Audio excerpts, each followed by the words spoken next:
And we begin with breaking news.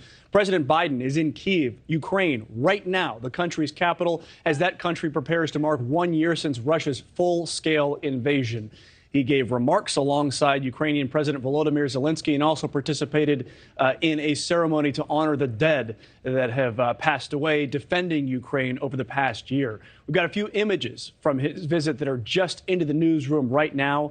He pledged his long-term support and that of the United States to Ukraine in their war effort against Russia. And for more on this, we go live to Allison Harris with what more we can expect from this decisive moment in Biden's presidency. Good morning, Allison.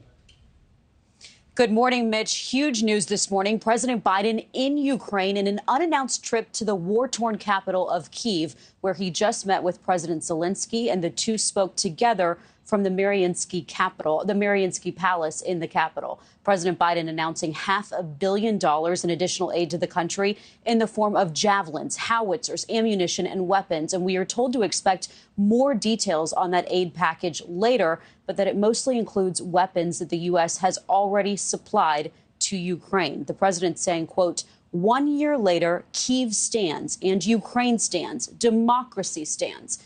The president greeted by President Zelenskyy as well as the First Lady of Ukraine upon his arrival. The president intending to send a big message that the U.S. is not leaving Ukraine and that the U.S. support for the country will endure.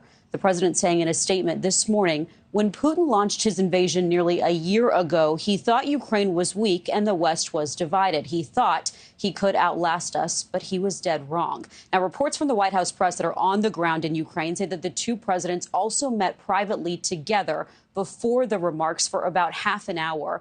After the remarks that they made together, they then traveled on to St. Michael's gold-domed cathedral in Kyiv, where they walked and went into the church there. The cathedral has long been a symbol of Ukrainian resistance, and reports say that they were inside together for about 10 minutes. And as soon as they emerged from the cathedral, air raid sirens rang out across the city. Just remarkable to think about air raid sirens going off over the head of the U.S. president. Ukrainian military officials lined the street as Presidents Biden and Zelenskyy then laid a wreath at the Wall of Remembrance, honoring those, as the president says, heroes in the war of Russian aggression. Now, we don't know much at all about the president's movements this morning. Again, this was unannounced. We don't know how he got to Ukraine or exactly where he is at this very moment. That is, of course, out of concern for the president's safety and security. We do expect to learn more about his movements, about his travel plans, how he got there once he is back out of the country. And Mitch, we also know that the president is going to Warsaw, Poland tomorrow. He's going to be giving remarks on the anniversary of the Russian invasion. That all has been planned. He's also going to meet with the Polish President Duda during that visit. And he's also going to meet with members of NATO's eastern flank, Mitch. But again, a really surprising news this morning. This is the president's first trip to Kyiv since the start of the Russian invasion. He remarked that when he was there that he's been there 8 times now during his times as a senator and then vice president.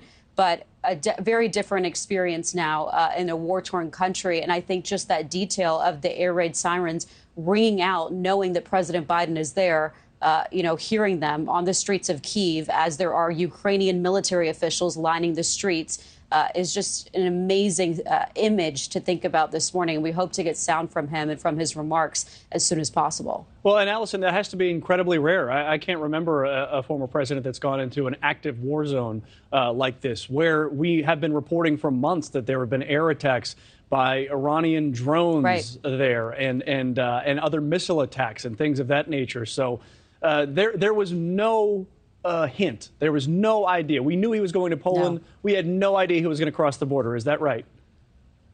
No, and he was supposed to leave, according to the prepared plans, he was supposed to leave the White House this evening around 5 o'clock to travel to Poland.